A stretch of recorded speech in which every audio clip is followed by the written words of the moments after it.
Kalau kita boleh beli rumah di dunia dengan nilai RM500,000, kena tahu juga hanya RM10 kita dapat mahligai di syurga.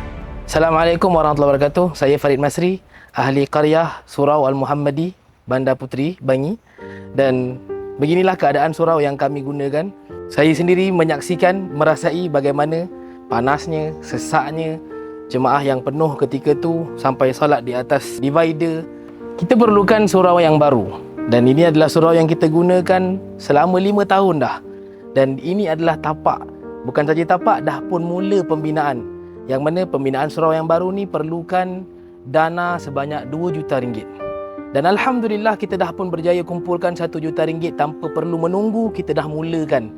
Tuan-tuan dan puan yang dikasihi Allah Subhanahu Wa Taala, RM1 juta bukanlah satu nilai yang besar untuk umat muslimin yang sedia membantu. Kita hanya perlukan RM10 saja daripada 100,000 orang. Memandangkan kita dah pun mula pembinaan, kita dah pun mulakan surau baru kita ni dengan separuh dana yang kita dapatkan. Jadi kita perlu habiskan segera. Tuan-tuan, bantu kami, bantu Surau Al-Muhammadi, dan ini adalah satu perbelanjaan akhirat untuk kita. Hantarkan RM10 anda ke akaun Surau Al-Muhammadi.